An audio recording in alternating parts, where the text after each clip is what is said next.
Good morning. This is David Roach. I wanted to talk to you this morning about what is happening to the architecture of geopolitics and why it matters in terms of economies and, of course, therefore, in terms of assets and your personal wealth, if not happiness. Now, I call this talk the multipolar world of 2+N, the nature of N. Now, as everybody knows, the world continues to harden into three groups. The first are the authoritarian regimes, China, Russia, North Korea, and I can go on. The second are the liberal democracies, which stand against them and have for ambition the establishment of a world order based on law and the acceptance of the various standards which are associated with civic society in liberal democracies.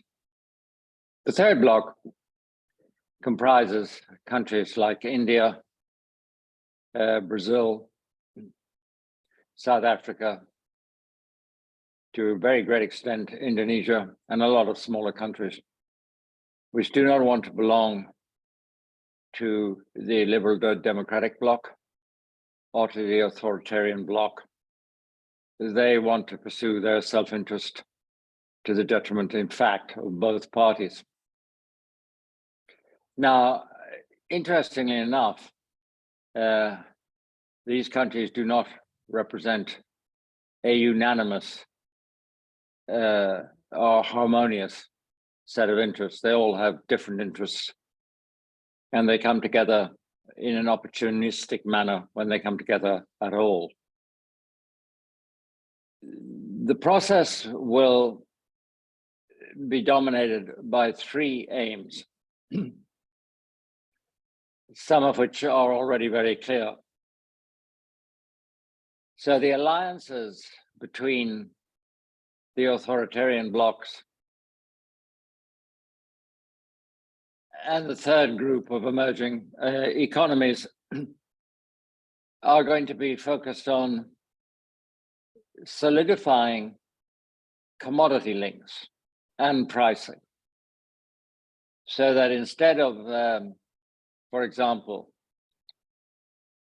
energy output by OPEC countries in the Middle East being dominated effectively by US interests, they are now dominated by the interests of countries like Saudi Arabia, who are far more likely to pursue those aims in securing prices which are higher in the short term rather than lower, and thus to hasten perhaps the replacement of oil by renewables, but to maximize their own cash flow. Hence, the get-together recently of Saudi Arabia and China to discuss 36 new deals, which we don't know very much about, but you can be sure that's the basis. The second interest which these countries share is to replace the US dollar.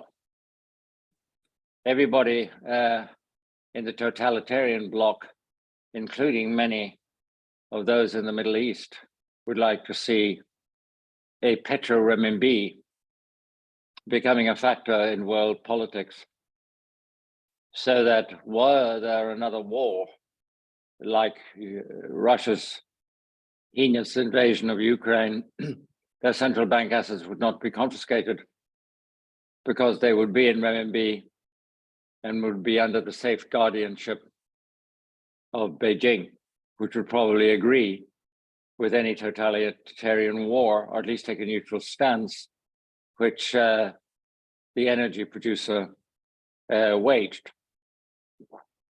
So replacing the US dollar is the second aim. The third is to create like-minded links of support between authoritarian regimes, to find fault with liberal democracies, to pretend that theirs is a superior system because as developing economies, they had been through a period in which their growth was superior to liberal democracies. And this is translated into a justification of oppressive regimes.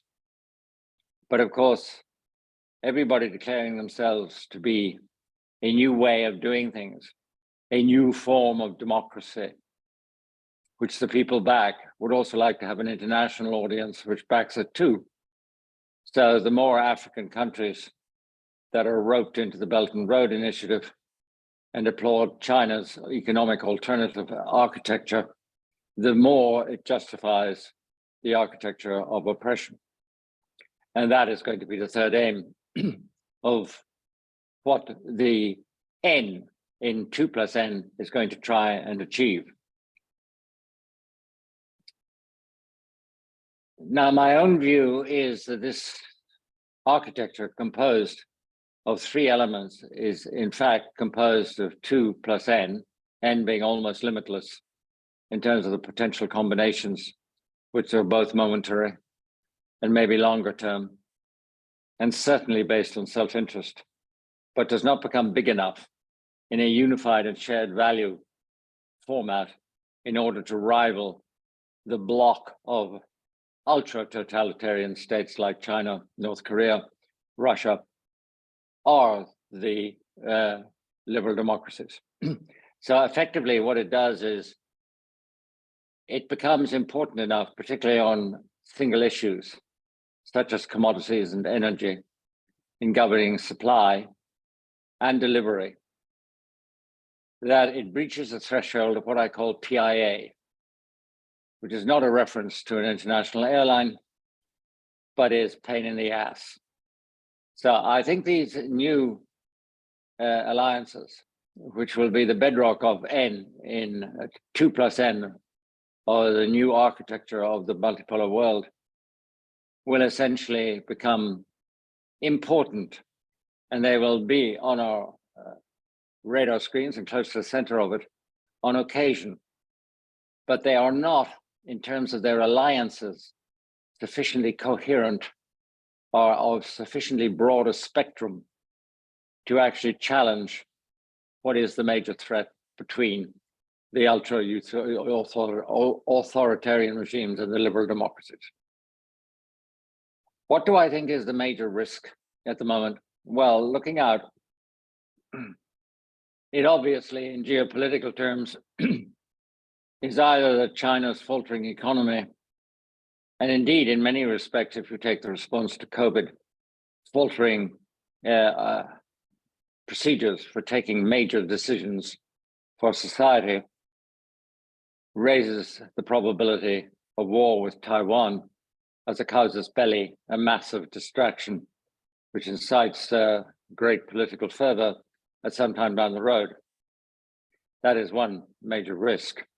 And if I was a portfolio manager, I would want to stress-proof my portfolios with a horizon or a duration of longer than 10 years, with the possibility of this being a world in which there are no smartphones, and all that that entails, including a 15 to 25% drop in the size of China's GNP and the need to wage war to distract attention from that domestically. But in the shorter term, I think the bigger risk happens in Ukraine. We are not arming Ukraine to win this war. We are arming Ukraine not to lose this war. Like playing defensive tennis, this ultimately exhausts the proponents. This ultimately leads to losing the game. It is not impossible that in this war of attrition, whereby we do not give Ukraine in a timely fashion the weapons it needs to reach, for example, the city of Melitopol in the south and cut off Russian supplies to Crimea, that this war drags out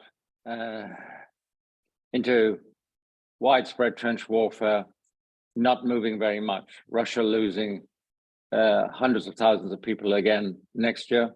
Ukraine losing a proportionate amount, but that there is no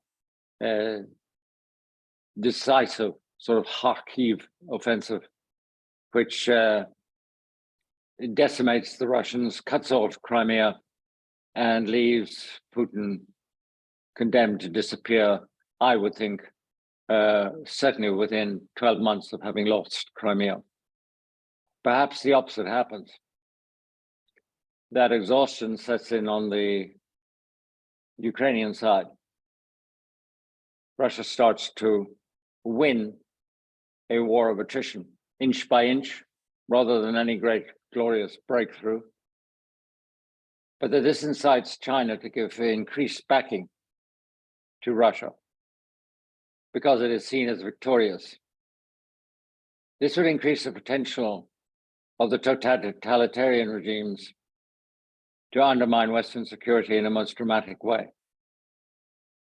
If Russia could be construed to be partially successful in Ukraine, China could back Russia much more as a victorious proponent of values close to those held in Beijing.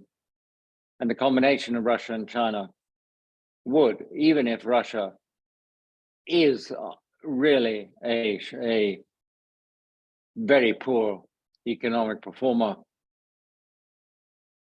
it could still give both those powers together the potential to undermine Western security in ways which we have not imagined so far. It is on that thought that I leave you. I think the multipolar world of 2+N is the way to think about it. I would not automatically assume that N is the self-interest purely of India or South Africa or Brazil. I think N is the range of potential alliances which can be sought under the three aims of maximizing commodity and energy interests, replacing the US dollar with something from emerging markets, like a petro renminbi, and creating moral, in inverted commas, moral links justifying authoritarian regimes with support coming from one authoritarian regime for another or a group, and vice versa. So strengthening their structure to some degree and allowing them to breach a pain threshold for the West. That is my analysis of the new architecture of geopolitics and why it matters to economies worldwide.